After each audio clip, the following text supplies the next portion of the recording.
press record so I don't forget. All right, welcome everybody. Tonight we are going to be talking about fencing and grazing management strategies for sheep and goats.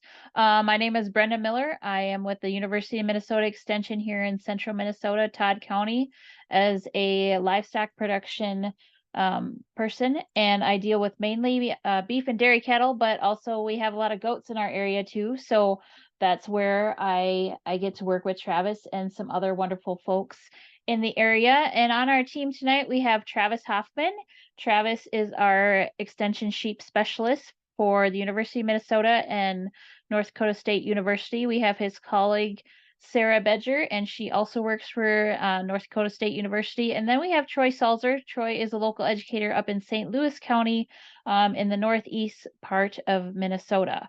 As usual, we can, if you have any questions, you can drop them in the chat box, but your question might get answered throughout the presentation as Jonathan talks on fencing and some grazing stuff. And so with that, I would like to introduce our speaker tonight is Jonathan Kilpatrick. He is the Farmer Education Director through the Sustainable Farming Association here in Minnesota. And I would like to welcome him. And John, if you want to say anything else about yourself, feel free. Otherwise, go ahead and share your screen and show us all that great stuff that you have for us tonight. Sure. Well, thank you so much, Brenda, for having me. Really excited. This is a topic, passion of mine. It's been for quite a bit, but yeah, so as Brenda mentioned, I'm Jonathan Kilpatrick. I work for Sustainable Farming as the Farmer Education Director. It's a fancy way of saying I wear a lot of hats for the organization. I direct our consulting program and a lot of our programming. And yeah, so get to get around and see a lot of awesome places in Minnesota and farms. So yeah, so tonight we're gonna talk about fencing and grazing management strategies for sheep and goats. I'm gonna go through a little bit on some grazing management to start, just at the top here. But first, a little bit of history about myself. So this is me at 13 years old. I got my first dairy goats when I was just a young teenager here, growing up in upstate New York. Fell in love with small ruminants from a very young age. You can see some of my siblings, we would take my goats for walks. So anyhow, really enjoyed small ruminants. Got the privilege to grow up on a farm, and we farmed organic vegetables, but I was always the livestock person there. And so along the way, got a lot of good education. And right before I came to work for Sustainable Farming Association, I managed a ranch in Oklahoma where we did a couple hundred hair sheep ewes, and we also ran them with the beef cow later. So little overview of wild ruminants these days. And for one, most of you probably already realize this, they're just a great beginner animal, economical to get started. You can learn on them. The losses aren't too expensive. So for people just starting in farming, great place to start. Less infrastructure to a point is needed, and we're going to talk about that a little bit later. Pretty easy to handle. You don't need a lot of elaborate handling facilities. They multiply fairly rapidly. There's a faster return on investment than cattle typically. They're great around kids. There's a variety of marketable products that you can get from them. So a couple of differences. I've raised sheep and goats, and a couple key differences that you'll see, and I'm sure our co-panelists would have some more to add to this list. But in my experience, sheep like to graze more. So, think grass, forbs, and some woodies. Goats like to browse. Think woodies, brush, and trees. Sheep flock together really well, and they're very easy to move as a group, whereas goats like to climb more on equipment, and they're harder. Goats like to climb more than sheep. They're harder on fences and your equipment.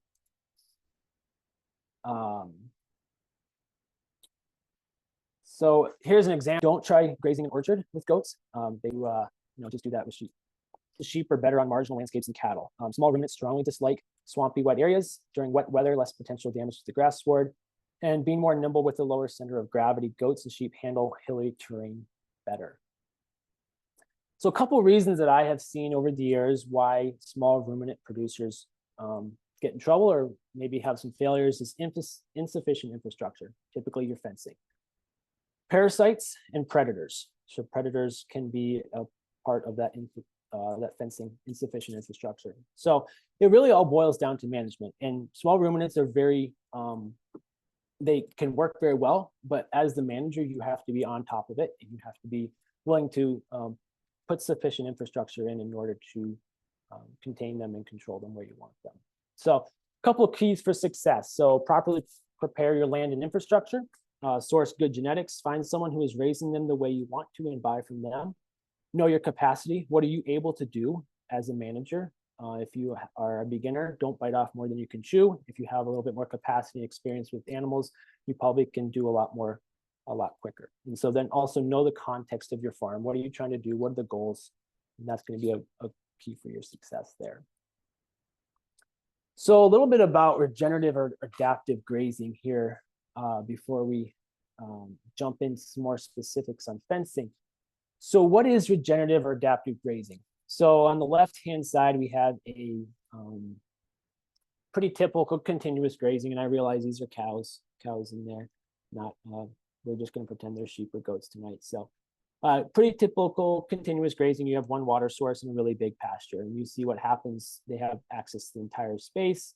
Manure distribution is uneven, and you get a lot of overgrazing and also some undergrazing in some areas. So a typical rotational grazing, you might have a couple more water sources and you further subdivide your paddocks.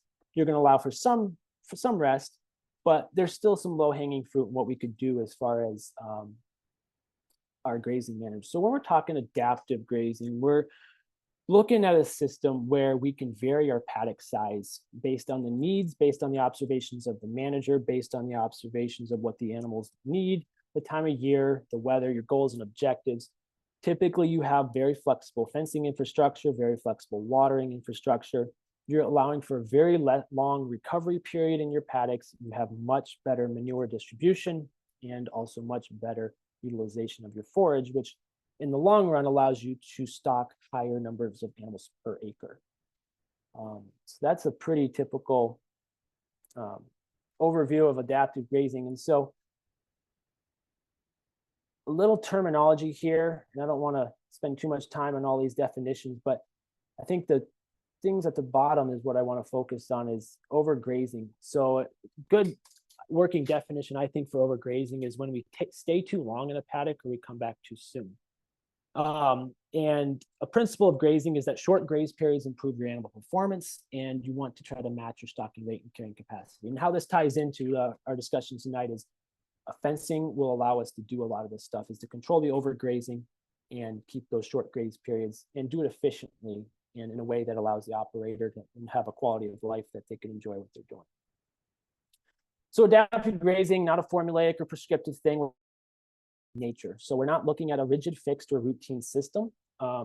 We like to have a plan, but not a prescription. Okay, we get in trouble when we try to prescribe how we're going to go about our grazing for this season, because we can make a great grazing plan in the spring, but as we've all seen the last couple of years here, we've had some pretty severe drought, inconsistent rainfall. And so if you stick with your plan without knowing what the weather is going to be, you can get yourself in a train wreck with overgrazing, overstocking, or a combination of all the above.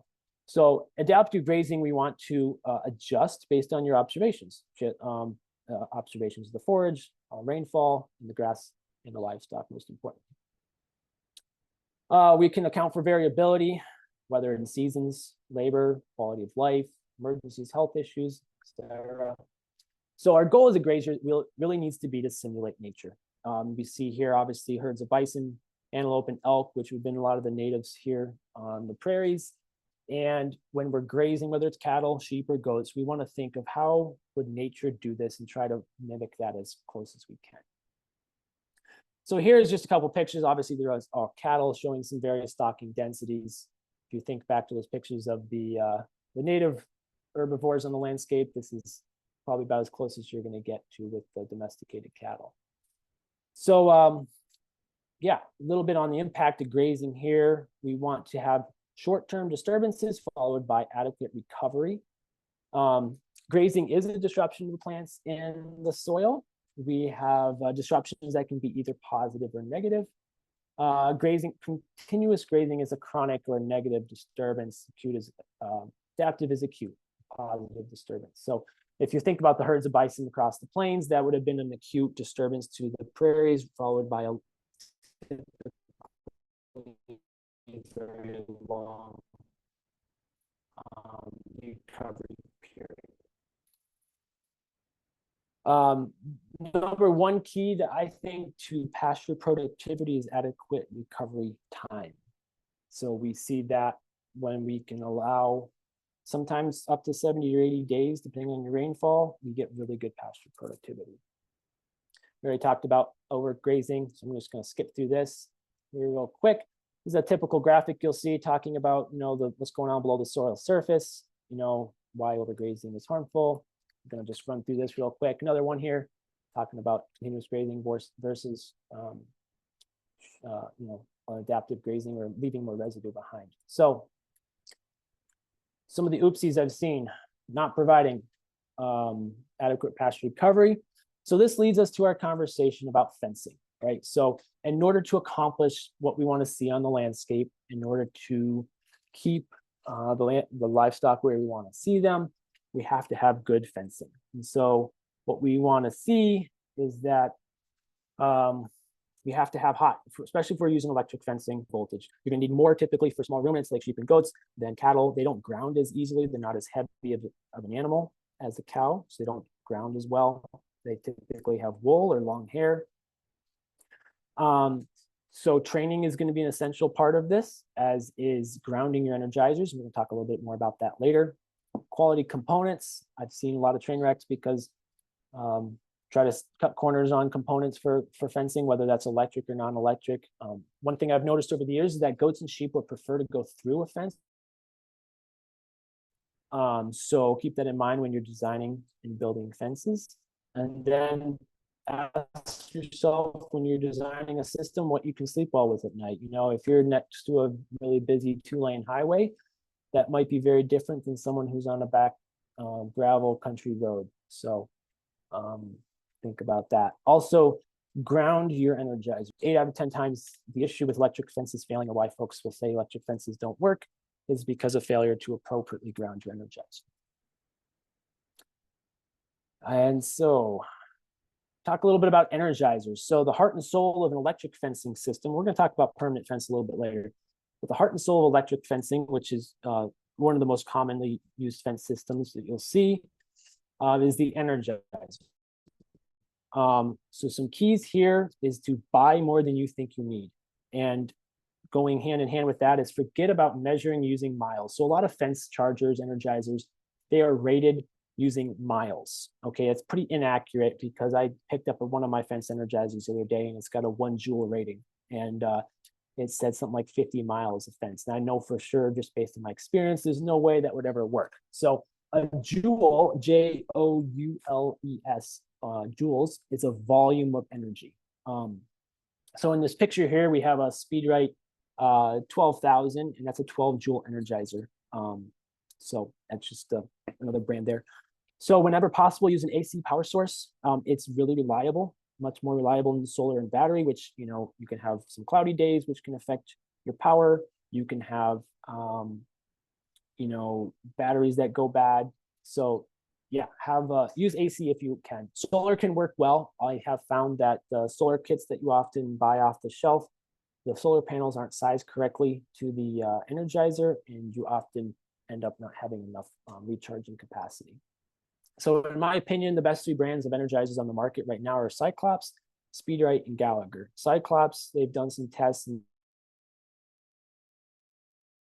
for comparable joules to like SpeedRite, and they have a faster pulse speed. So for small ruminants, that's a handy feature. Not getting paid to sell any of these. These are used over the years and experienced and know to be really good energizers.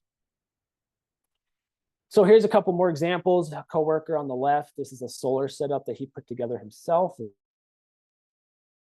Hanging from that pipe right there is a battery in the grass, a solar panel. So it's pretty simple to set that up, and then a charge, make sure you're not overcharging your battery right there. And then here's another example, no solar panel on this, just the 12-volt deep cycle battery hooked up to, this is actually a pig fence, I believe. And just a couple joule energizer, and that can be a very reliable system as well if you don't have AC power. One thing to not forget is to buy a fault finder. Use it. Here is a StayFix model. StayFix is no longer manufactured. It's basically the same as the SpeedRite brand. This one has the remote version where you can turn your energizer on and off from the fence wire. So that's, and then find them and get them fixed as soon as possible. So I'm going to talk a little bit about grounding the energizer here. This is, again, I'm going to spend some time on this because this is what I've seen over the years that most times in myself. So no matter the energizer size, the minimum number of ground rods required is 3 6-foot galvanized rods, and those need to be spaced 10 feet apart. Don't use copper rods. Depending on your soil type, they can and they will corrode eventually, and the corrosion will act as an insulator and will reduce the effectiveness of your grounding field. So each joule of energizer requires 3 feet of ground rod in the ground. So a 10 joule energizer would need 30 feet of ground rod, or 6 5-foot ground rods spaced 10 foot apart. And if you have really sandy or dry areas, you may need more ground rods. So you can, unlike this, the diagram down here says you need to have insulated wire. You don't have to have insulated wire to connect your ground rods. You can just use high tensile fence wire. And actually, if it touches the ground, it just increases the effectiveness of your ground field. It's just helping you get more ground. The other thing you can do is on your fence, if you have a multiple strand fence, you can have one of your strands be a grounding wire, and then you can actually add more ground around your farm.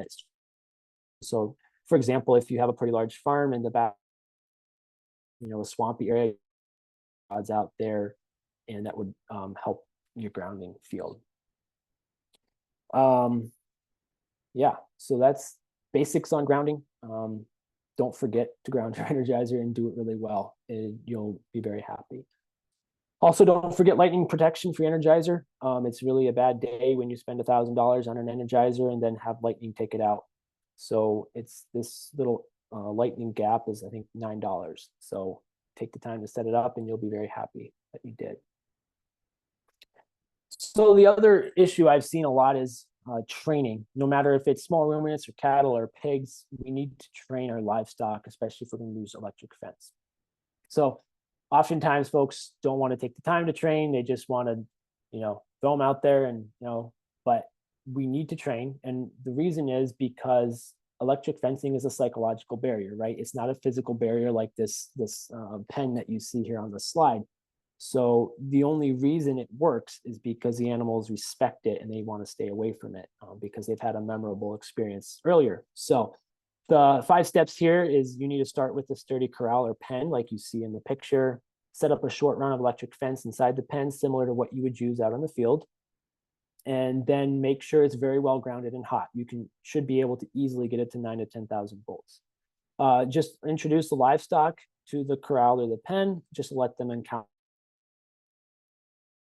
it. Give them a couple of days to experience the fence. You'll know when they hit it. And then after a couple of days, when they seem to respect it, you should be good to go, and you can just turn them out in your pasture and let them go. So very common use, or a very common first fence for a lot of folks doing small ruminants is low. And I've used electrified netting a lot over the years. It works really well. There's a lot of pros and cons. We'll go through some of those here. So the pro of electric fence is very easy to set up. It's a very visible fence. You're not as likely to need a guard animal. I'm not going to say you don't, but you're not as likely. It's pretty coyote proof, I should say, and dog proof. It's an all-in-one package, meaning you've got posts and you've got your wire and everything right there. You just need to add an energizer. pretty much limitless configurations, and I'll show you a few examples coming up here. And it can act as a perimeter fence. So there's really no need, and a lot of folks just run netting without any.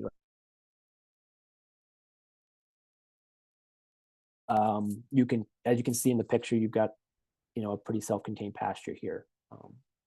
The cons of it is it's pretty expensive when compared to other options that we'll talk about. In very rare cases, livestock can entangle themselves. That kind of goes back to having them really well trained. The only times I've ever had it happen when I think either a dog chased them in or a lightning storm or a thunderstorm scared them. So, but other than that, I've hardly ever had entanglement happen.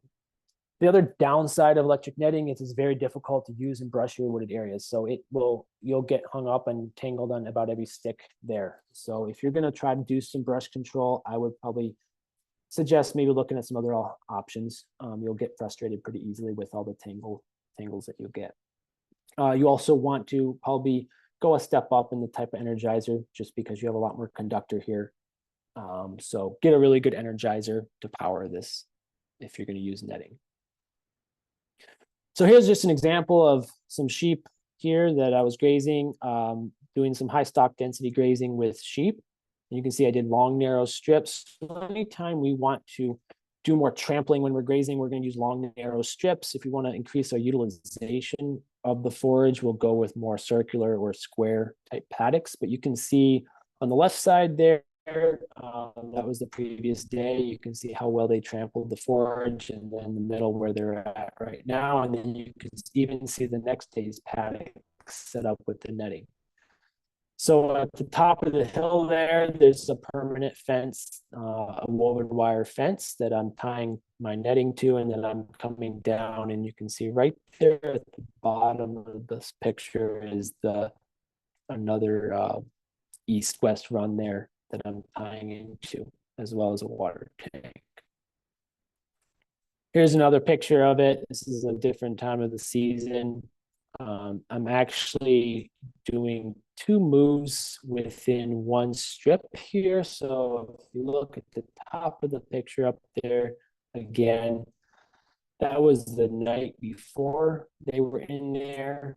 And then I had a cross fence actually going right where my mouse is, right across to there. And then I let them into this bottom area in the morning to get a little bit more stock density on the grass there. And here's just another picture of it. And you can see this was the cross fence corner. Netting being used, trying to impact some weeds and to get some brush. So I've got the sheep in this area kind of tight, just to let them get after some of these weeds in here. Multi-strand fencing. So just run through some of these pros and cons, and we'll get into some more specifics. So the pros of a multi-strand fence as opposed to a netting is it's a lesser cost option, less labor to install long runs. Can be used with other species. So for example, cattle, horses, or pigs, it's great when doing daily moves. Fewer electrified strands require less energizer, and it may work. So another thing to think about is this may work better for sheep than goats, although this particular picture was sent me by a coworker or a friend here who's doing some goat grazing with it. So he was successfully controlling goats with just 2 strands. A con of this is more training for animals. You definitely got to make sure you're on it with your training. It can be less secure. It may not hold your guard dogs if you have guard dogs, and it's not as predator proof. So you more than likely will want to have some guard animals if you're in a situation where you think coyotes or even wolves or something would be an issue. May not hold animals as well if you're trying to achieve a certain level of impact. So for instance, on that last picture I showed you, if you're trying to really, bunch up the sheep or goats to try to create some really significant landscape impact, you might be better off doing that with some netting versus the 2 or 1 strand fences that I'm going to show you in the next couple slides. They may try to bust through there, just depending on how well they're trained and how much forage they have. So just something to think about. So here's, not selling this, but just an example. Polywire, good polywire has about 9 conductive strands. You can get stainless steel. You can get some that's mixed metal. White is the best for visibility for herbivores, for sheep, goats, cattle, etc. They can see white better at night. Just the way they see things, it just works really well. You can use taper braid. I don't like it as much because it catches the wind more, and to put it on a reel, it takes a lot more of a reel to get all that on the. So I just like this poly braid, works really well. It's pretty strong, and it holds really good hot spark. So here's some options. So that was a conductor, that polywire, that's your conductor that carries the shock. So you need some posts to hold your conductor and some reels ideally to store it on. You'll see a variety of different options there on the left.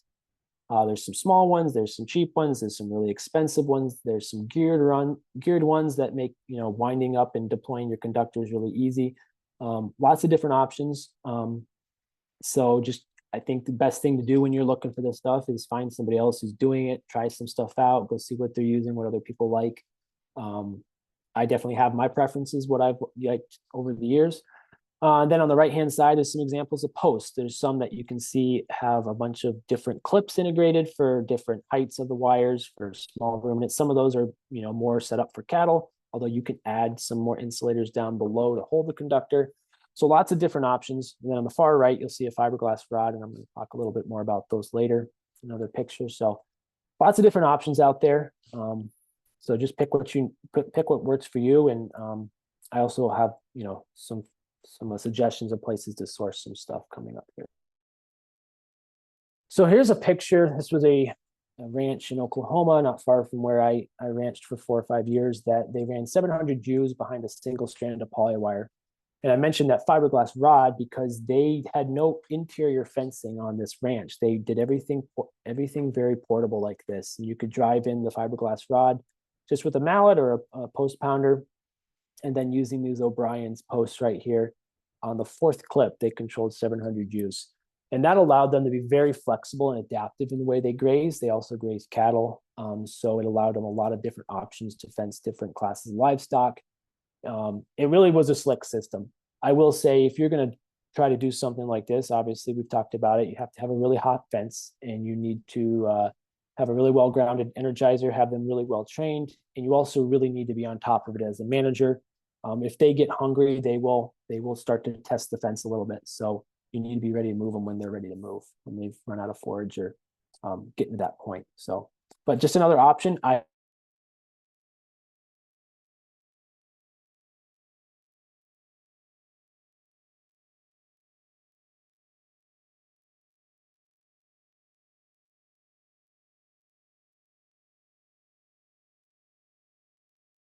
In the back of your mind, if you have someone who's persistent boundaries, it may be better to find them a different home if you're going to try to do some of this stuff with this type of fencing. So a couple of different options for making your wire hot. You can see in the middle here, just a little alligator clip from a hot wire on a T-post to your polywire. Here, I've just got it wrapped around the handle of my reel, just on my Tensil wire. This on the right hand is called, on the right side there is called the Zammer handle. It's one of my favorite handles. It allows you the option to have a hot end with this little metal hook there, and there's also a cold or neutral. So you have multiple options for hooking onto a hot fence or a permanent fence that's not electrified. So here's a couple options. Also, a friend sent me these pictures. He's grazing a bunch of goats. So these are just fiberglass rods, using a drill in the wintertime to put some posts in. Grazing has worked very well for him. And he's just got 2, not even insulators, wrapping the polywire around the post, and getting along pretty well with just that system. So, and I'd encourage you to think creatively and figure out what works for you. You don't have to go out and spend a ton of money or resources on stuff. If you stick with the principles that we've already talked about, hot energizer, training your animals, and really well grounded fence, you can get away with a lot less than I think most people think they can. So I'd suggest, if you're going to do a lot of this, having a system for deploying and carrying your posts. Left side is a side-by-side setup that I saw, and the right side was one of my setups for posts and reels. It's just very handy if you're doing a lot of this to have a good way to move your stuff around and get it set up and taken down pretty quickly. Okay, so let's talk about some permanent fence. So the gold standard for small ruminants is going to be a high tensile field fence or woven wire. That's probably top of the line. It's also top of the line as far as price goes. You're probably looking at these days easily $3 to $5 a foot, you know, depending on whether or not you factor in your labor and what kind of materials you're using. So the picture here, you can see there, it's a pretty typical fence. There's a strand of barbed wire on the top. We've also run a strand of barbed wire on the bottom. I'll show you that in another picture coming up here. You can also run electric wire. I've got a picture of that coming up. I wouldn't advise that on T-posts as much, just because you'd have to buy really good quality insulators and then maintain that.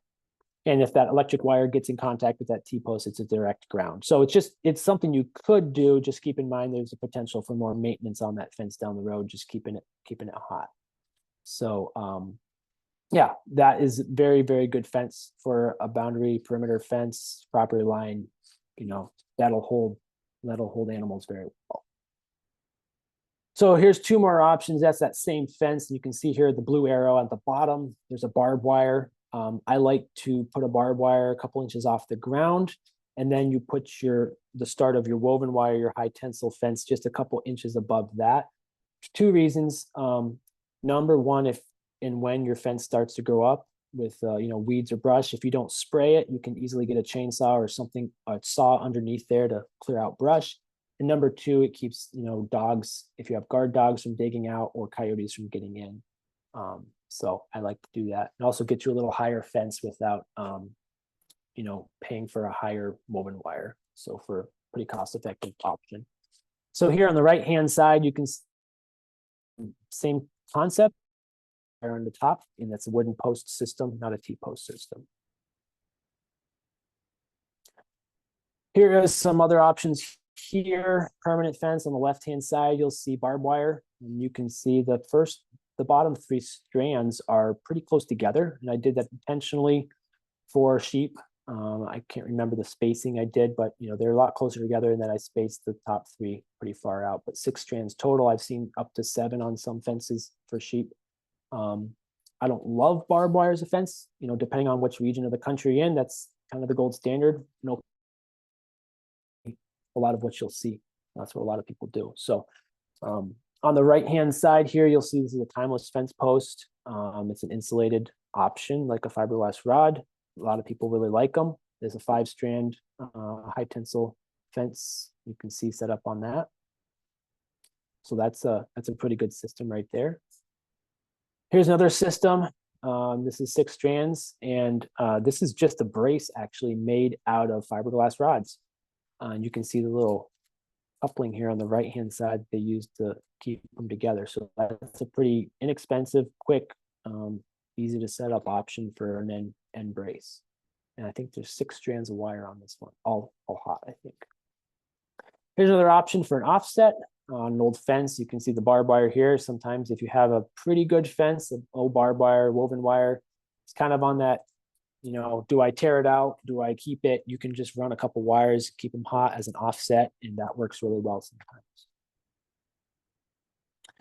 So here's some options here for more internal, I would call this more internal fencing. So cross fencing, more permanent cross fencing, or breaking up pastures.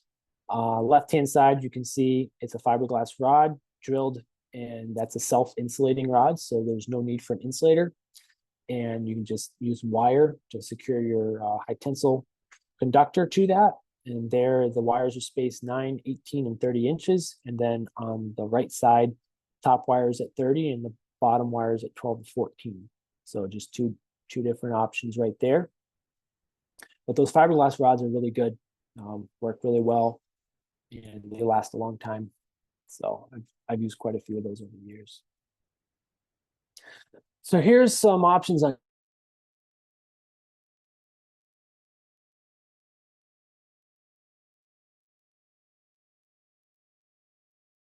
I put a little QR code there on the screen. Takes me, I put it up on my YouTube channel. So I made a build video.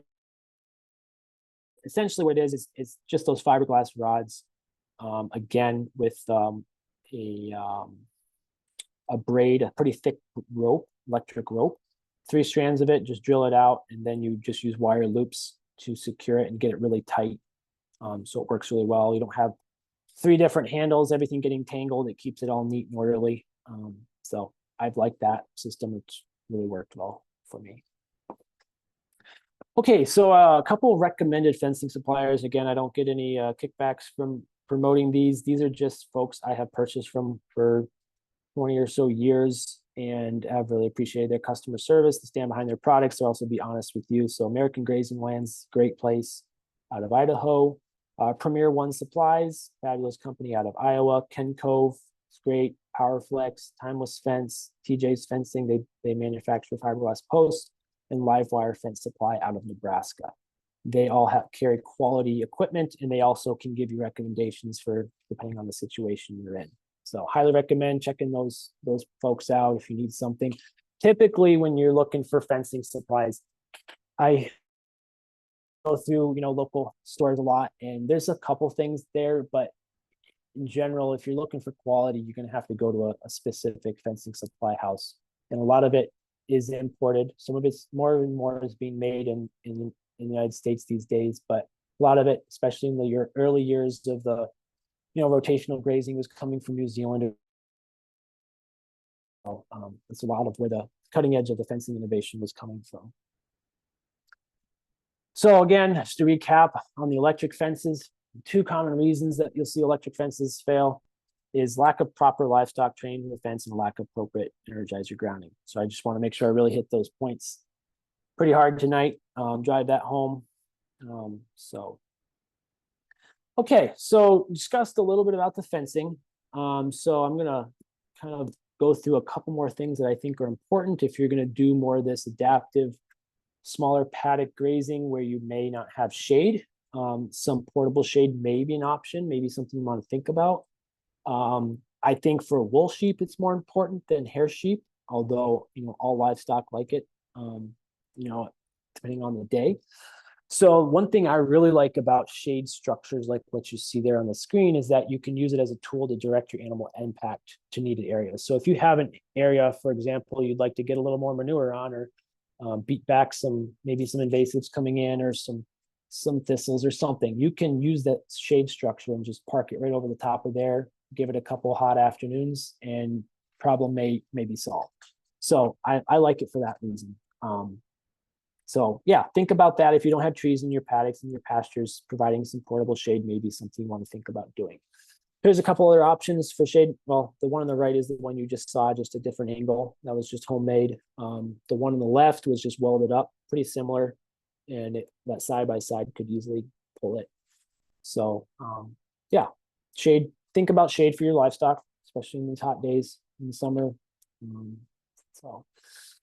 So let's talk about watering. If we're not going to have one big pasture for everything, we're going to have to get them water. So for sheep, I got a couple options here. The left there is a tire tank that was specifically designed for sheep, and it's very shallow, you'll notice. And that was to keep lambs from getting in and drowning. So that was a specific setup for sheep.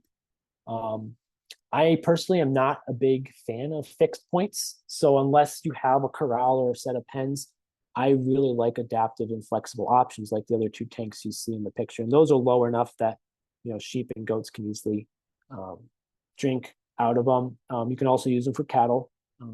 They can kind of get in them a little bit more, but so just watch that. Sometimes you can put a hot strand of polywire right over the float just to limit their access. They don't try to climb in there and play around. But I like those other tanks. One thing I think that sheep and goat producers could do more of and allow them to have more flexible and adaptive systems is hauling water. So since the needs of sheep and goats, they don't have the water requirements that cattle do, you can haul water. And I have done a lot of that over the years. Here's a couple examples of different rigs at different farms. So a coworker has this truck there at the bottom. I think he picked it up for less than $1,000. Just got a steal of a deal on it, put some parts and stuff into it, and he uses that to haul water. You can use a running gear, a chassis, hay wagon with a tank. And the nice thing is you can just put the water exactly where you want it, and you don't have to let I got to develop water getting in the way of getting your small ruminants where you want them to go. And then the other thing about hauling water is you can, like the shade, you can direct the impact of the livestock exactly where you want it. So you can use the water tank to stomp out some thistles or, you know, something creeping in, some woodies or something. So yeah, just get creative with it and think cheap. You know, you don't have to spend a lot of money for water infrastructure to be able to water your animals. The other thing to consider is an alternative water source. And I'll just tell you a little story behind the picture on the left. This ewe actually had a clear open water tank that she could have walked to about 150 yards away. And she chose to drink out of the melting ice and snow here. So a lot of times, you know, they're smart. She didn't want to take the time to walk 150 yards to the water tank, so she was just going to drink right there. And then snow, you know, if we have good quality snow, don't overlook snow as a potential water source too. I like this picture on the right because it shows just how nice that stockpile grass was underneath that snow that I was grazing at the time. So, and a lot of times, even in, you know, situations where I've provided, you know, fresh water every day when it's cold and snowy, they won't even touch it, and it's sitting right there. They'll be out there just looking up snow rather than trying to go back to the water. So anyhow, something to consider and think about for your operation. And also don't overlook the ponds and streams. So sheep and goats detest getting wet. Like they just can't stand getting wet. Like cattle would be all in that pond, you know, taking a bath. Sheep and goats will not be doing that. So ponds and streams can be a great source of water. They're not going to loiter like cattle and muck up the banks and make a mess. So you know, consider that as part of your watering. If you need, you know, some additional water, streams and ponds can be good. Just maybe if you have some issues where, you know, think about water quality. If you have a pretty mucky pond, you might want to pull a water test before you go to it. So just think about that. If, you know, just watch your algae and stuff like that. Make sure it's good quality water. So let's talk about working facilities. So if you're gonna, you know, handling sheep and goats, like I said at the beginning, you don't need a lot. So I'm going to show you a couple examples of what I've used. So this setup here was just for a pretty small flock, about 60 ewes. And you can see we have a holding area where we can get just about the whole flock inside. And then on the left here is a little squeeze area. And then we can run them up into a chute. And so this was just made out of plywood and then some purchased gates here. And you can see for 50, 60 ewes or for, you know, 50, 60 goats, this would work really well. You have two sorting options. You go left or right with them. And yeah, you don't need to spend a lot of money. I'm always looking for reasons not to have to work animals. So I don't put a lot of money into my systems, but I do want them to be safe for the animal and for the producer. And I want them to be easy to, like, efficient. So if I need to go out and do something, I don't want to be, you know, taking all day to do something. So yeah, good working facilities are important. And then on a larger commercial scale, you know, a big holding area, an area where you can kind of squeeze them down and then run them into a chute. And so you can see here on the right, this is a system that was purchased from Premier, and you've got a couple different options for sorting. It actually can go 3 different ways, which is really nice. There's a gate, and you pull the rope here at the top and you pull the gate up, and then you can sort them left. You could also pull out of this door here on the back. So that works really well. You can work 300 or 400 sheep in an hour or two with 2 people and you're done. So that's the time efficiency that really makes the small ruminant thing click, if you can get that, you know, going for you. Just another angle on it. The system you saw in the previous picture was actually coming out the end of a cattle chute, since we ran cattle as well. So it was portable enough. We could just set it up when we wanted to work sheep and then take it down when we wanted to work cattle. And it worked pretty easily. We didn't have to have a separate working facility for sheep, and for cattle allowed us to use the same set of infrastructure for both the cattle and the sheep. And then there's just another set of pens that we had it set up in on the right there. And there's just another shot. This is the kind of example of a runway, just kind of squeeze them down and get them ready to go into a chute. And then there's some sheep coming down the chute there. Here's a video of it in action. You see they're coming down, getting squeezed, and then they're in the chute. And you can see they can sort left and then sort right. So pretty simple, pretty effective, but also not super fancy, but it works well. So let's talk about lambing and kidding, specifically in pasture situations like what we've been talking about with fencing. There's a couple things to take note of. There's a lot more I could go into on the lambing and kidding, but I'm just gonna we're just focusing on the fencing and stuff. So a couple pointers there. So here we're gonna want to when you're lambing and kidding on pasture, this is specifically on pasture, you're going to want to plan your paddocks in advance to allow for large lambing and kidding paddocks. So I like to give them lots of space to go off and lamb or kid by themselves, not get bothered by either people or other ewes, other does, other livestock. They like to have their space. And then typically, I'm lambing in May, so lots of grass. So I'm not really super worried about wasting forage at this point in the year. I'm just trying to get them as much forage as possible, keep the stress down, and get them through this time of the year. And so what I'll typically do is strip graze. So I'll set up a fence in the front to hold them. So typically a single strand wire, like we would have seen in the earlier some of the earlier slides. And then as the lambs kids are born, I just keep moving the front wire forward, and then the more mobile lambs and kids and their mothers will kind of like move forward, and then the other ones will catch up, and then I'll just move that back fence. So it's kind of like leapfrogging a little bit, but we're not having to do a big move with little lambs and kids.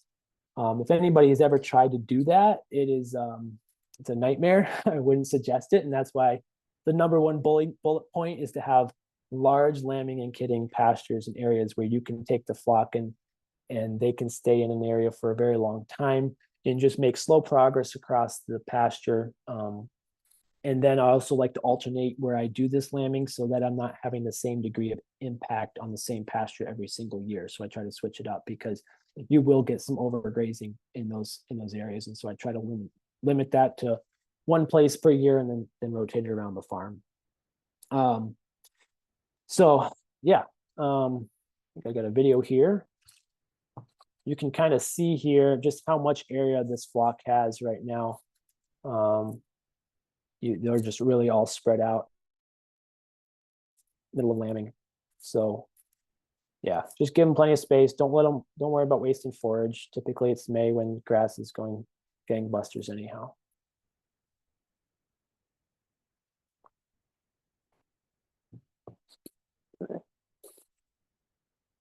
So let's talk a little bit about impacting landscape. So if we have good fencing, we can do some really cool things impacting landscape and making positive changes. So on the left here, you'll see I've cut some cedar trees. I'm clearing out an area, and the sheep are just, this is probably February, March, they're gobbling them up. Okay. So this is something we can do. On the right here, that's actually a sheep climbing in the tree to eat the elm there. That's not a goat, believe it or not. Some stuff back. And goats, again, these are his pictures. You can see the degree of impact he's having on some brushy wooded areas.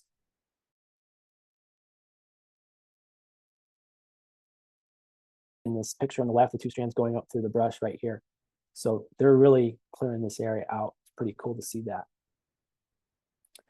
Here's some early spring. Snow is gone, but some early spring pictures of feeding hay on some brambles. And you can see I'm using netting and just feeding, small square bales on some areas I wanted to convert back to pasture. So beating out the brush, just keeping it all pretty. Yeah, so using the sheep to do that. And a lot of times we think, cattle are the ones who can really do this kind of landscaping. But you can do it with sheep and goats. Just a little different. Obviously, they're lighter, so they're not going to have the degree of, but you can still do some pretty cool stuff. So let's talk about winter management considerations. So when I think about winter management for small ruminants or livestock in general, but talking about small ruminants tonight, wind and water are the two things that come to mind. So wind protection is going to be very important. And water, providing open water. I also talked about how sometimes the sheep are just preferring to eat snow, and that's fine too. But just monitor the condition of your snow if you are doing some snow for water. So here's a picture Doing some winter grazing on stockpiled grass. I think it's probably December, late December here. You can see I'm still using netting. I wouldn't suggest that if you're expecting a heavy snow load, but if light snow, you can, and it's not a heavy snow, you can use netting. You may have to use a screwdriver or a drill with a masonry bit to get to the spikes in the ground. But this sure beats feeding hay. So this was mostly stockpiled orchard grass, I believe, and maybe some fescue. But you can see they're digging right down in the snow, and there's green grass still under there. So another example, yeah, just feeding out on pastures or crop ground. Left is a bunch of goats going after some round bales that have been unrolled, and then sheep on the right, just having been fed. A couple more pictures here, feeding out. So here's a little side-by-side story, 6 months apart, roughly, feeding out. You can see that barn there. And speaking of wind and water, so these sheep had access to this entire pasture, and they had that run-in shed there under the blue arrow. But 90% of the time, even on some of the worst, 0 degree or less than 0 degree days, they would choose not to go in there, and they would just be hunkered down somewhere else. So it's often amazing to me how, we sometimes complicate what we think animals need and spend a lot of money on stuff, but they had the option to go in there into the nice shed, and it was well bedded and everything, and they still chose to be out on the pasture. So they know better than I did. But I really think outwintering is something we need to be looking at doing a lot more with small ruminants. Obviously every year is different. Snow conditions, snow loads are going to make a difference in what we can do. But just look at the hay there on the right that we took off that field 6 months later. I mean, just really nice windrows. And we fed all over that field, just strategically trying to get a lot of nutrients out, and it really paid off in our hay crop that year. So just something to be thinking about doing. If you can, we're feeding small squares in this picture, but you can do it with rounds. You can roll out hay like in the previous slide. Lots of just different ways to do it. Yeah, so just get creative. So let's talk a little bit about FLIRs. So this is one thing I did a lot when I was in Oklahoma. Sheep flock and cattle herd is what makes a FLIR.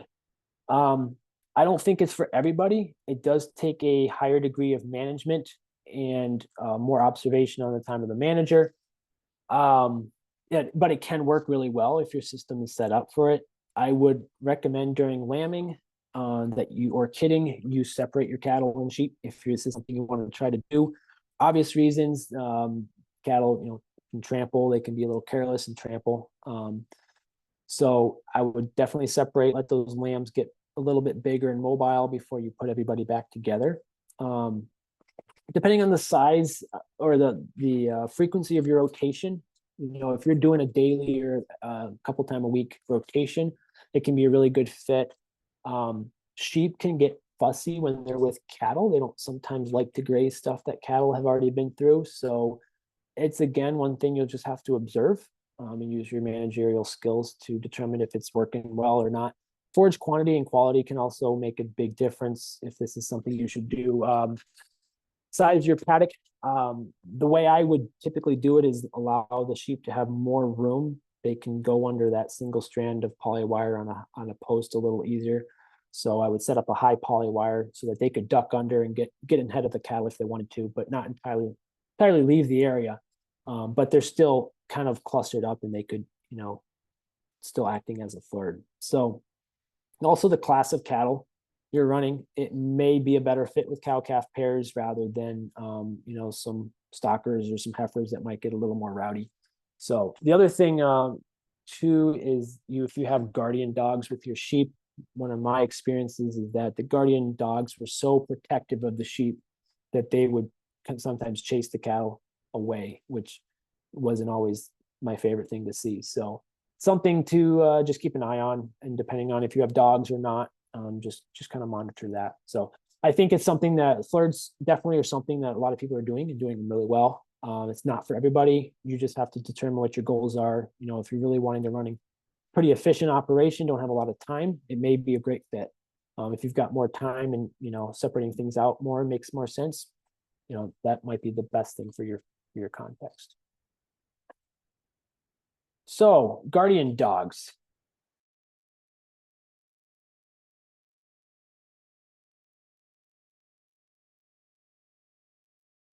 for fencing. In my opinion, you're going to want some sort of predator protection. Sooner or later, you're probably going to run into some issues.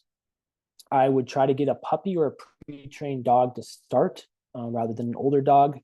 You may have some hit or miss luck with an older dog, but puppies seem to be a more guaranteed pathway to success with guardian dogs.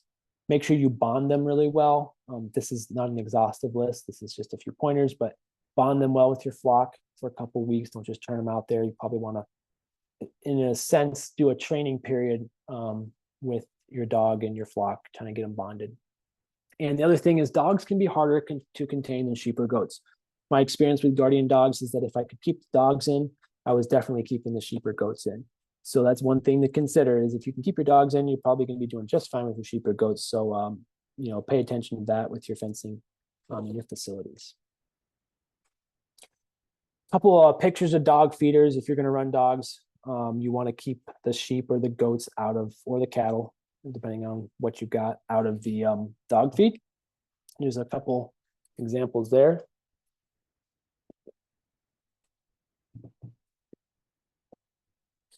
And then, as I wrap up here, I'm just going to share a little bit about SFA. So here's an example. We held a grazing school up in Wadena. This was sponsored by the Crow Wing River Forage Council. And so this was actually a FLIR here that they're moving sheep and cattle together. Excuse me. And if you just click that QR code, take you to our event page, you can see more stuff we've got for next year, for 2024. So also we do farmer to farmer consulting, technical assistance. So if something in this presentation kind of sparks some interest, you want to learn more, definitely reach out to me. I got my contact information at the end, and we could work with you to achieve the goals that you have for your operation. So SFA is Minnesota's Farmer to Farmer Network. You can learn more at sfa-mn.org. We've been around for about 30 years, connecting farmers to each other, and then to the larger agricultural community in general. So thank you very much for the opportunity to share. Love to take some questions, and turn it back over to Brenda. Thank you, Jonathan. I am going to have Travis. He's going to ask these questions here. We got a number of questions in, and if you have any other questions as we're talking about some of this stuff, please just throw it in the chat box. But we got some interesting things, and I'll let Travis go ahead with those. Jonathan, thank you so much for your input and information. We got a whole bunch. You did a tremendous job of providing some dialogue. Okay, so first question: in repeating seasons of drought, does that impact the number of grounding rods? Yeah, that's a good question. One thing I didn't talk about in the grounding is that I would recommend watering your ground rods when you get lots of drought, and that can be just taking a hose out there, turning it on low, and just saturating the area where your ground field is. If you are not getting a really good ground, can definitely consider adding some more. And also in dry climates, so like further out west, Arizona, New Mexico, some of those states, they actually do, it's just so dry that they do alternating hot and neutral, so positive, negative strands on their fences. So they don't really rely on ground fields because their rainfall and their moisture is just so inconsistent. Excuse me. So if you're consistently having issues with containing livestock, I would look at going with more of a positive negative type system. So again, it would just be one wire on your fence. So say you have two wires on your fence. One's positive, and that goes to the positive terminal on your energizer, and then the negative, the other wire is going back to the negative, or the ground terminal on your energizer. So the animal has to hit both wires. Typically, they're going to hit more than one if they're trying to go into a fence, and that's what completes the circuit. So that would be something I would look at doing if you're consistently having some issues. So, Travis, if I could, Go ahead. If I could, a couple of other things. With the experience of having very coarse textured soils, I always put my grounding rods in bentonite clay, and that bentonite will actually maintain the moisture content much better than gravel or sand, and that has seemed to have helped immensely. And then another comment that Jonathan had mentioned, but utilizing that one ground or negative around the entire perimeter and placing your ground rods around the entire perimeter, not just by the fencer, is extremely valuable. Yeah. Right. Yep. No, I think that's a really good point.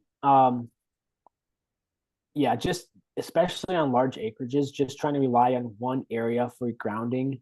And especially for small ruminants that are lighter, like I said, they just don't ground out as well as a cow. They're lighter animals, especially wool sheep. So yeah, I think that's good. And that's a good point on the bentonite clay. And that's something I didn't throw in there. Probably could have had five slides just on grounding energizers, but had to try to keep it brief. But yeah, bentonite clay is a great tool for inconsistent moisture or dry, sandy soils. So Thanks, Jonathan. You stop rotating during the winter, and if so, when do you take down your temporary posts? Yeah, good question. So I pretty much pick up my posts as soon as I'm done with the graze. I don't really like to leave stuff out. Number one, UV, if it's a plastic post, the UV ultraviolet rays will degrade it. So I like to keep them under cover. And then, they get brittle in the cold, they'll snap. Sometimes they'll break. If I am doing, if you're going to do some bale grazing, obviously you got to have some stuff out there, but I typically try to minimize what I have out there to what I'm actually using. Okay. Multi-species grazing, right? The most fun one, my personal opinion, maybe it's the most fun one. Maybe that's just me. All right. And so you even talked about FLIRs, all right, being a rebel. So co-graze, or one species follows the other. What's the home base? What are you thinking? Sure. I've played around with it and experimented, tried to do sheep before cows, cows before sheep. Like I said earlier, the sheep don't like to follow the cows. That was my opinion. I can't speak to the goat aspect on that because I've never actually tried the goats with the sheep or the cattle.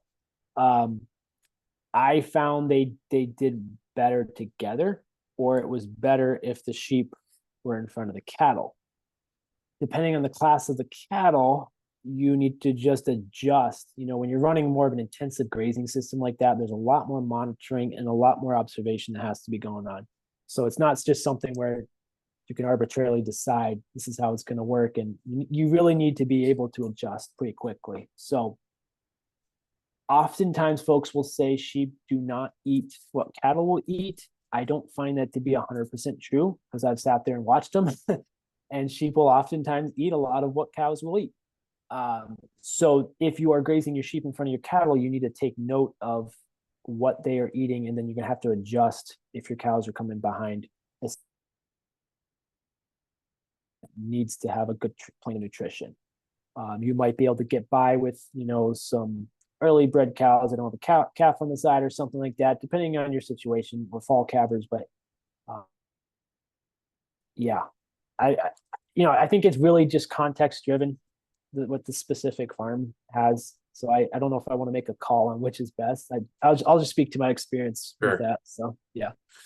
Sure, Jonathan. And from a historical standpoint, a lot of people will say, even if there's challenges from a leafy spurge standpoint, then jump the sheep and goats out there in front of them and catch that. And so depending on what your priorities are, right, of whether it's utilization of the forage or to allow that to be a little bit better for or the trio of species. Right. Yep. Okay. Any recommendations for water hauling in the winter? Okay. We give you a little bit of context. We have a water tank.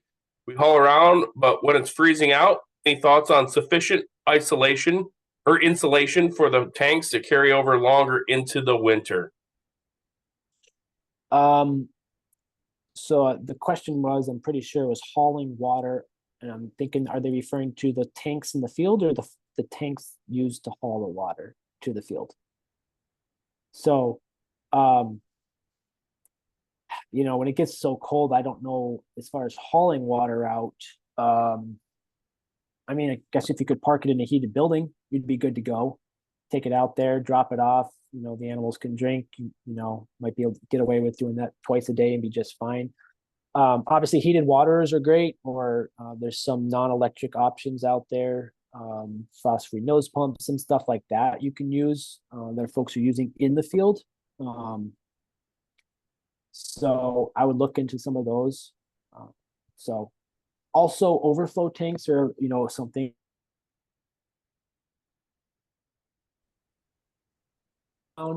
So I would suggest setting up an overflow. If you can just turn a valve on, and when it gets really cold, you really just overflow. Maybe set up a French muddy mess right there, kind of get it away from the animals where they're drinking. But I would 100% go with overflowing and wasting a little water than trying to heat a lot of water. You'll save a lot more in energy costs over the long run. Right. Okay, do you have any concern about meningeal worms when allowing access to a pond? Yeah, I think that's something you always have to be cautious about. I've experienced meningeal worm. It is not fun. I've had it in goats. So, yeah, and again, I think the more movement in the water is going to be probably your better water sources, so streams and stuff like that. And that's why I think like some of these more stagnant ponds, if they're spring fed, they might be just fine. But water quality, you know, you don't really want them drinking out of like a really nasty, sludgy pond. But I will say the meningeal worm that I've experienced didn't come from a pond. It just, you know, probably picked it up from a deer or something like that, or something out in the pasture. So. Thank you. We'll move on to the next one. And do you have any experience in terms of putting rocks in a tank to prevent solid freezing? Does that help us any? No, I don't have experience doing.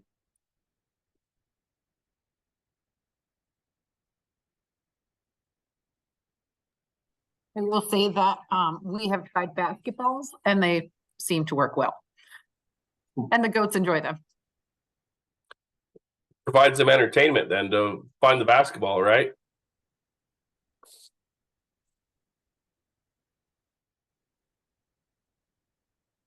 Inquiry, you talked about kind of the size of the lambing pasture.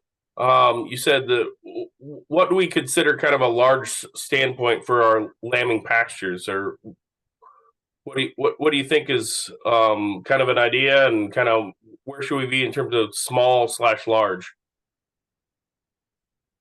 Sure. So when I'm lambing, I'm intentionally giving them larger areas than they need and way more forage, probably by 50 to 75%, just because I want to give them enough so that they can spread out and have their lambs, and they can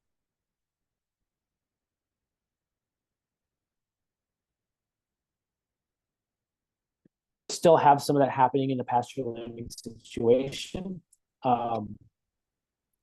So I guess the best way to answer that is it kind of just takes experience in doing it a couple times, and you'll know what you need. But also, if you have a pretty flexible fencing system where you're doing a lot of it portable or temporary, you can change it the next day if, you know, something didn't go right. You need more space. But, you know, especially in a May, you know, depending on what part of the country you're at, and you're going to have your highest grass growth period happening. And so it's a time of the year that personally I'm not as worried about wasting a little bit more grass or not utilizing as much grass. I'm more concerned about getting them through lambing stress-free on both me and the ewe flock. So I want them to have plenty of forage. I don't want them to have to go looking for it. You know, I want it to be right there where they drop their lambs. I don't want them to take like 20 steps off and forget they have a lamb, especially if it's a first-time ewe, or, you know, again, that other ewe comes by and then all of a sudden you've got one that just had twins. Now she's got triplets and she's adopting somebody else's. So, yeah, that's kind of what I'm going for when I'm thinking about a lambing pasture, is just trying to set them up. It's not as much a forage as much as is just the efficiency of creating a system for pasture lambing that works for both the producer, the manager, and the ewe flock, or the goats. Thank you, Jonathan. And that's a whole nother webinar on its own of determining whether we want to be a January and February / lambing kidding, or if we want to play in the March or April or May. And so the cattle actually producers have to make that decision each and every year as well. And so even as some of my colleagues know, in calendar year 2023, not only was everything lovely and caring, but we decided to get a lot more snow and a lot more challenges. And so whether the people decide when they're going to turn their rams, bucks, or bulls out is dependent on how short their memory is, right? Of how much work they had to put in during that parturition time. But there's some differences there. And like, as you said, there's certainly some advantages as you kind of move from a sheep and goat standpoint of lambing and kidding to when the grass starts turning green. And some would say that's facilitating what resources that we have and doing it at the right pace too. So appreciate your thoughts on that. You had a slide there on outwintering on pasture, okay? And so do you have an idea in terms of what years those were that had the comparison amongst them? Oh, sure. Yeah, the one I had like a January picture and a June picture with the hay. Yeah, so that would have been 2016 or 2017. So about 7, 8, 9 years ago now. Awesome. Yeah. Yep. So a trickier one as we kind of think about this, but guardian animals are great no matter what we're looking at from a small ruminant standpoint. And that's another webinar that we'll yet to accomplish or do again here in the future, as we think about it from dogs and llamas and donkeys. But the inquiry was on donkeys as guardian animals and kind of how those might fit into our game. And if that fits your thoughts, more power to you. And if not, we'll just kind of talk about it. Yeah, so personally, I have not used donkeys for guardian animals. I've only used dogs. I know people have used donkeys and very successfully. I know people who have told me horror stories about using donkeys as well. So, I think it really, I'm intrigued by donkeys because they can graze like the sheep, or the goats. I don't have to provide dog food. I don't have to move a dog feeder. I don't have to go with that whole, do that whole thing.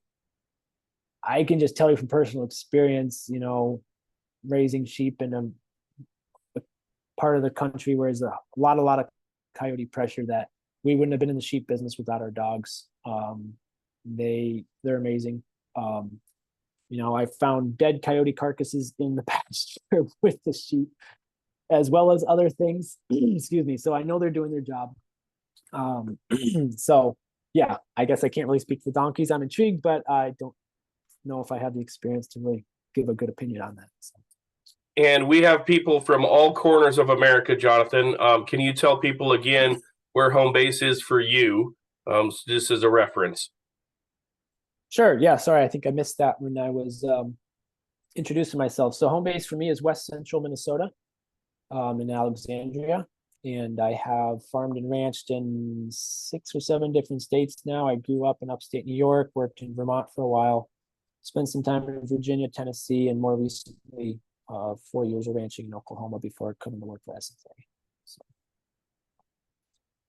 Outstanding additional question that may or may not be in a tangent of another webinar that we need to continue to do. So thanks for asking all the right questions and inspiring thought. All right. So do you reseed or drill any prairie mix on your pastures in the late summer or early fall? What can we do to kind of just supplement it and let us get in the right spot? Sure. So yeah, I'm looking at that question too on the chat here. So yeah, there's a lot of different thoughts on this, this question, because I know, I've had people ask me this before. And I guess the question I would want to ask first is, what are you trying to accomplish? Are we trying to fill out a thin pasture? Are we trying to rejuvenate something? Did we overgraze an area and we're just trying to like kind of put a Band-Aid on something? Like, what are we trying to accomplish? So in my experience, so this is maybe more of a roundabout way of answering this question. In my experience, I can, if I'm feeding hay and I'm grazing well, I can reseed some areas by letting some grass grow to go to maturity, and grazing at a pretty high stock density.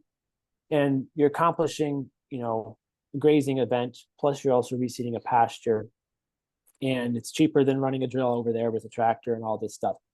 Now, I think there are some situations when absolutely we want to introduce some new species. I've just found that by strategic feeding of hay, I can accomplish a lot of this stuff for really cheap. And then with small ruminants in particular, you don't really damage a lot of pastures like you do with cattle. I've thrown seed down after cattle because, just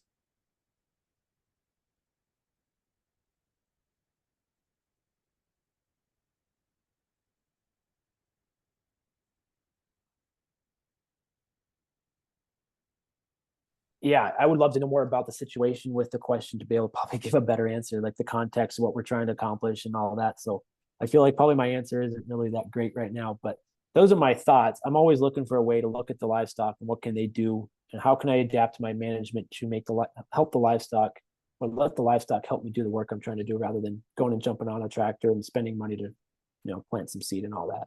So Jonathan, I'll tell you from a technology standpoint, at least from my end, we caught a large part of that answer, but we missed just a smidge of it. But if even as we talk about it from a reseeding standpoint, you said sometimes that's the case, but I'd like to kind of just draw things back to the discussion there, particularly where you showed the animals, kind of eating the hay in the pasture, and then seeing the windrows right beside it. I thought that was a intriguing and great approach. And so you just touched just a smidge in terms of providing that organic matter into the field, and just what we're doing from a sustainable farming association standpoint of making all of our renewable resources cycle through our animals.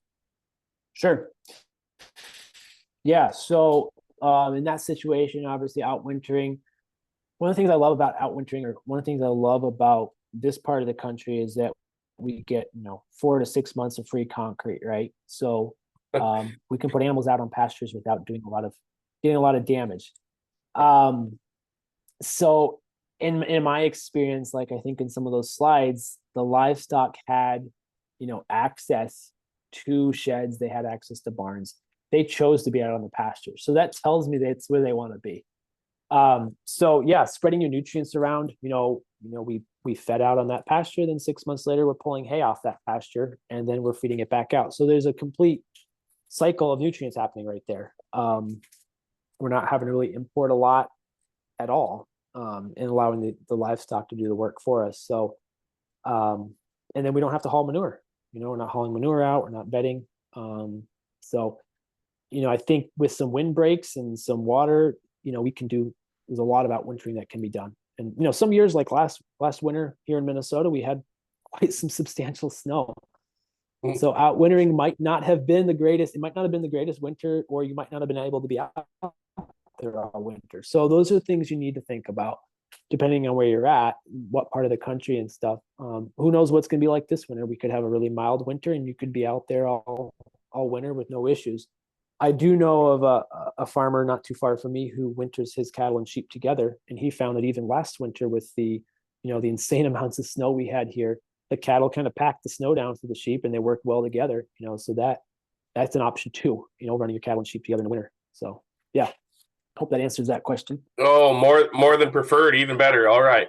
So I think one that transitions quite nicely, though. So even when we talk about the winter. And in fact, it's so exciting here as we do our University of Minnesota and NDSU Extension sheep and goat team webinars, is that we do have plenty of talented people from Minnesota, plenty in North Dakota, and we have people from every corner, because we have Florida to Washington as well. So obviously not the same exist, but I'm going to just call this one an upper Midwest question, right? And so during the winter, and I think this is great, do you allow your animals continuously graze all of the pasture, or do you restrict them to what they consider to sacrifice pasture and say, you know what, that's where they're going to kind of graze during the winter, and then it's going to take a little bit longer time of recovery, right, in the spring/summer, and just leave them away from that as we kind of transition in the season. Right. So, restricting access to the pasture is something, whether it's the growing season or, the winter season. When your forage is actively growing is when you want to be most concerned about restricting access. So back fencing, actively moving to avoid that overgrazing. So as far as winter, we're not getting much here in Minnesota for growth at all. So I'm not really concerned about letting them have, kind of spreading out. As far as feeding, if I'm feeding out there, I'm going to try to spread it out, kind of be strategic and put it all out all over the place. But yeah, I think, again, if you're talking cattle, you're going to probably want to have a sacrifice paddock, or as I like to call them, an opportunity paddock.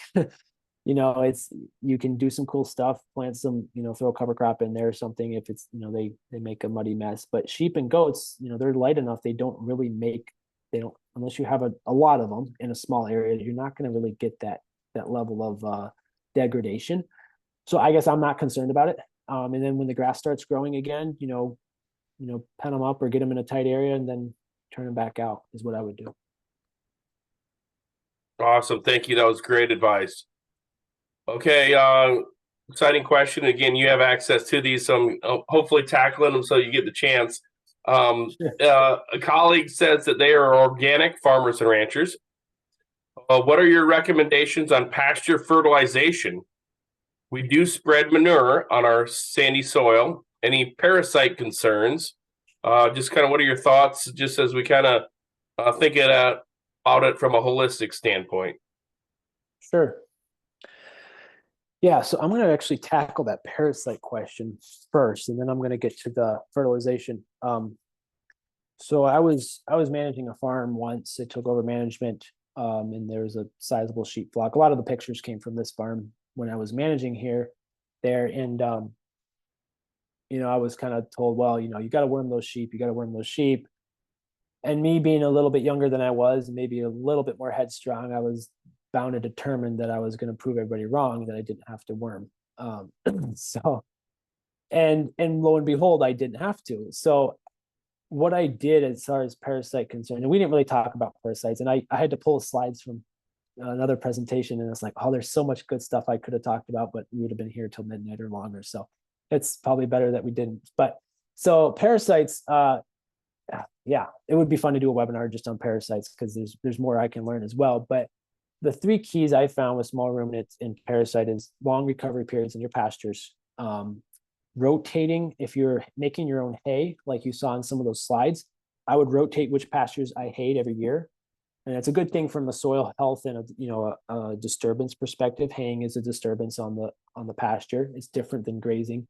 So rotating that around, cutting hay can be a great way to dry out some parasites, get some sunlight right down into the base of the plant and really reduce your load. So that plus a long recovery between grazing, 60 to 80 days, and then pulling your bottom animals that consistently show heavy parasite loads will dramatically, just if you do those three things, will dramatically reduce the number of parasites. And there's a lot more we could get into, but for the sake of time, I don't want to go through all that. So as far as pasture fertilization, I'm of the opinion now that we can do a lot just with our grazing management. I briefly touched on adaptive grazing management at the beginning.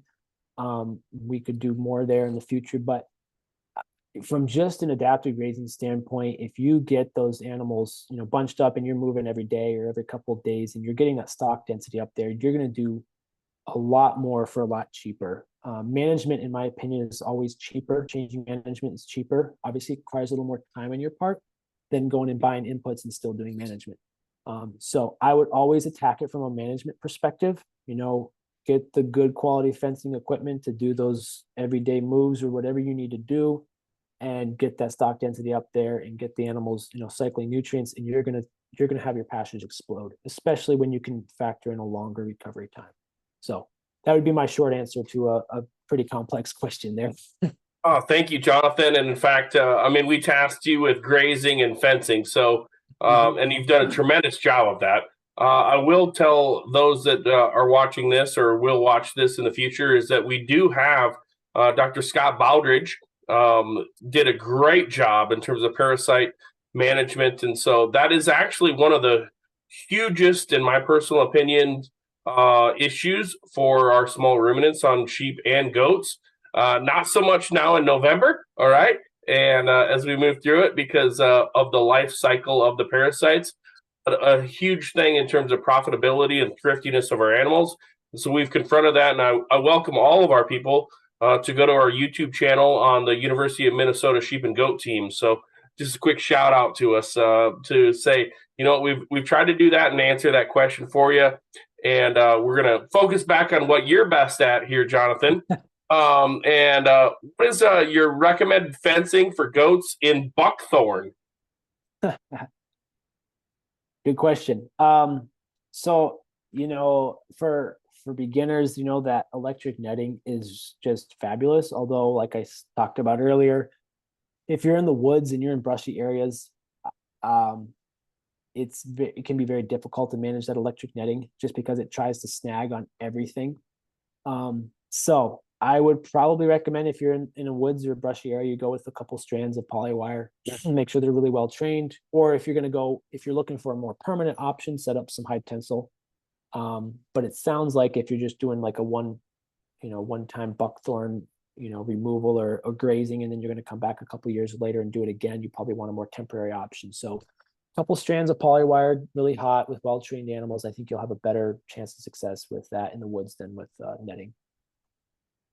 And Jonathan, this is not particularly came up in our world, but I've been at some places where they have the electronic collars, right? Okay, so they got those, and in fact, some people say that it's the answer, and some people say can't do it. And they say, I have a sheep/goat that says I'll take that 15 seconds of a hit just to get on the other side because I know that the grass is greener over there, and so I'm not going to say that's 100%. But I mean, those technologies exist. And so it's so much fun, I think, in trying to determine of whether your standpoint is, but let's grab your take just a little bit kind of on those electronic fencing, or as we call it in our game, precision livestock agriculture. I love it.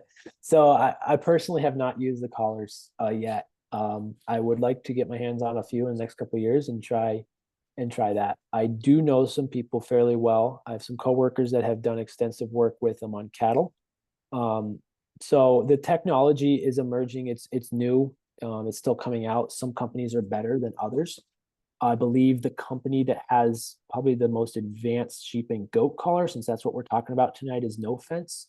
It's a Swedish company, I believe. Sure. Correct me if I'm wrong.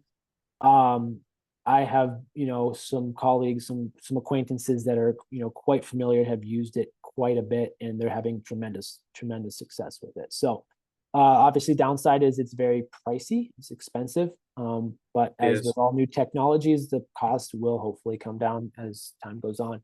So I feel like I'm probably not the best person just because I haven't experienced it, and I really want to try something out myself before I speak to it. But I just know, it's very effective. It works well, obviously learning curve.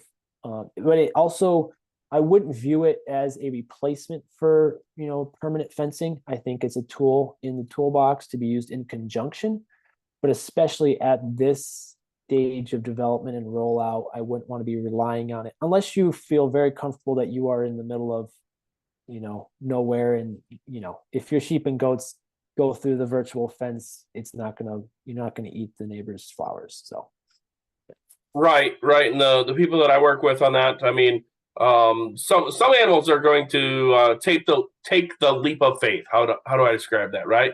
Say, I got this, and then they're on the other side, and so then you get a bloop, bloop, cell phone warning that says you are now out, and so then you have to work with them, and so you have information that they did not adhere to what we'd recommended, and so some of the times that will happen. And I guess even when we think about that, some of the times the animals are trained to the electric fence. And so a question comes like, okay, if you have the electric fence and they've went, okay, okay, can you turn that off? And I guess my idea would be probably not, because then once they realize that it's not there. But what's your story on that one? And you're specifically referring to the virtual fencing collars? No, I'm gonna push back to our electric fences, yep. like a physical one that's saying, okay, I have an electric fence, I've trained the animal. What if we turn it off? And I guess my personal opinion would be like, well, once they tried it again for the 6th time and then that didn't catch them, then maybe they'll not be as coherent to it. But your thoughts? Sure. Yeah. So because electric fencing is a psychological barrier. So again, it's one of those things, there's always going to be, I've seen sheep that, no matter what you tried to do, they just didn't train. So there's going to be, and some cattle are the same way. But I really only had more issues with sheep and goats, and because it's not a physical barrier, it's a psychological barrier. You're training a different part of that animal than you were if you just put them up against, concrete wall type of a situation. So sometimes those animals just don't work in your situation. And I've had to just move some down the road, because those animals will teach the others that, if it's only 2 strands, you can get through if you're willing to push through the pain type of a thing. But overall, I would say those instances are very few. And doing hundreds of sheep over the years, I've maybe only had 3 that I can think of off the top of my head that I really had an issue with. But I would say that nipping that kind of behavior in the bud is really important, just because they will teach, like I've said a couple of times, they will teach the others, hey, it's a single strand of wire and you actually can just jump it pretty easily. But they're trained to it and they don't know that, and that's the way you want them to stay. So, thanks. We're gonna keep this pretty tight here and allow our talented people to move on to the rest of the world. What do you recommend using for shade if one wants to do rotational grazing of a pasture, but there's no particular shelters or trees in the areas? Yeah. So I think I had a slide, and maybe I could find the picture and throw it into the chat there. If you don't have a large number of sheep, you can just use, I just built like a little structure out of pressure treated lumber, and then threw a shade cloth over the top of it. And that worked really well. Here, I'll throw a picture in the chat if I can here, see if I can make this work. But it's pretty inexpensive. Oops, is it gonna work? It's not letting me do that. Well, my email was on that the last slide. So if you caught my contact information, don't hesitate. We'll share that again, and if you would share that verbally, that'd be great, Jonathan. And then I got one more question for you, and we'll close it up. Yeah, so it's Jonathan. I'm just going to throw it in the chat here for you all at sfa-mn.org. So feel free to shoot me an email, and I'll send you a couple pictures of what I've done in the past. But yeah, it doesn't need to be expensive. And I've seen people take old, hay wagon chassis, and because sheep and goats are pretty short, they just, keep the deck on them and pull them around the field, and they just climb under there for shade. So you can be really creative and really cheap. It doesn't have to be fancy. Shade cloth is great because it's lightweight. So, it's, and the wind can move through it, so you get some air movement under there. So yeah, I've used both, and it works, it works well. So awesome. Once again, for the people that are on here and the people that will be viewing in the future, Jonathan at sfa-mn.org, JONATHAN at sfa-mn.org. And I'm going to close it up with one question, because I think it's the answer. All right. So any experiences, let's provide your guidance on monitoring pasture productivity. Okay. And so again, we've given you fencing and grazing and pasture incorporation of the whole game. So is it a pasture stick, a cage, and evaluate it, soil testing? What do you do in terms of just process management, saying, is my pasture better than it was last year? Is it going to be better next year? Sure. How do I know if I'm doing good work? Yeah, that's a fabulous question. So there's a lot of different ways you can measure pasture. There's even, I think it's University of Missouri's got a sonar paddock track thing that they're prototyping, which it mounts on top of a side-by-side or four-wheeler, and it shoots like waves to the ground and measures. So like there's a lot of different things we can do. I'm a little, I guess the question that I would come back with is like, what kind of data are you trying to measure? What are you trying to determine? Are you just trying to determine progress and productivity? Are you trying to determine, species, diversity increasing or something like that? Pasture sticks can be great. I've used those. Haven't used pasture cage as much. I 100% recommend soil testing, regular soil testing. I would go with more the biological soil test, like a Haney, and do a PLFA, so you can measure the biological improvement or the journey there. The best thing that you can do to measure stuff is just use your own two eyes and just be out there a lot. And I would say more times than not, I'm taking pictures on my phone. I mean, all the pictures in the presentation are pictures I've taken over the years, just because you've got a smartphone in your pocket and you just take pictures of cool things. So I like the fact it's got a date and timestamp, so I can take a picture on May 1st in 2015 of a pasture, and I can do the same thing the next year, and I can look at side-by-side pictures. I can, track rainfall pretty quickly.